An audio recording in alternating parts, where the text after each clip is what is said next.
Listen to what the Prophet ﷺ said. Here is just an example of how a person knows who they are. He says, مَنْ تَرَكَ النَّظْرَةَ لِلَّهِ عَوَّضَهُ اللَّهُ حَلَاوَةً مِنَ الْإِيمَانِ يَجِدْهَا فِي قَلْبِهِ.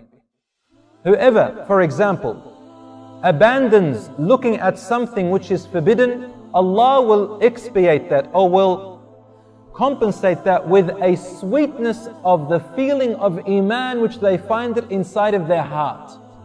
The point of that hadith which I wanted to allude to is not the fact that a person stopped looking at haram. This is only one thing.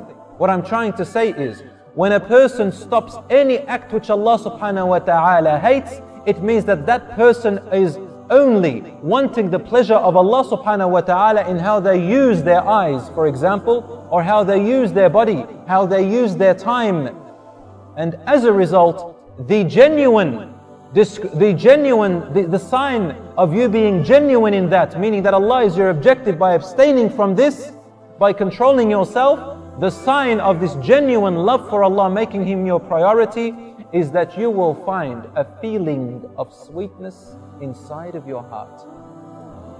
This sweetness, wallahi, if you give this person everything in the world, if you give them everything that any human desire would want, it will not make a difference in their sweetness that they feel inside their hearts.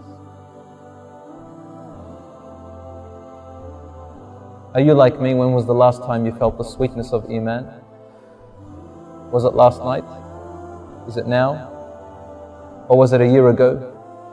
10 years ago? When you were a child? When was the last time I felt this deep sweetness of Eeman?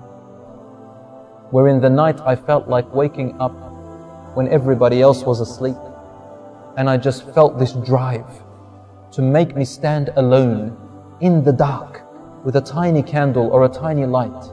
I don't want anyone to see me. I don't care if anyone sees me or knows what I am doing. I just have this sweetness, this love to get up and pray to Allah subhanahu wa ta'ala, to speak to Him because I love Him. I feel this sweetness that doesn't leave my heart. It makes me give up my sleep, because the sweetness of what I am doing is more beloved to me than my sleep. When was the last time you or I felt this particular sweetness? Then not only that, as I was praying in the night, I don't know why, but I felt that my heart began to pound in such a way I've never felt before. It's not the pounding of a person with a heart attack. It's not the pounding of a person who has been exercising for so long. It's not the pounding of a person with a sickness, but the pounding of something called a sweetness that has affected my eyes to water, and now I'm crying. And I don't know why. The only thing I can say is there is a sweetness inside me that makes my tears flow out of consciousness and love and communication with Allah subhanahu wa ta'ala. When was the last time you felt like that? I'll tell you when. It was the time when you felt that Allah subhanahu wa ta'ala is truly your only objective in your whole entire life.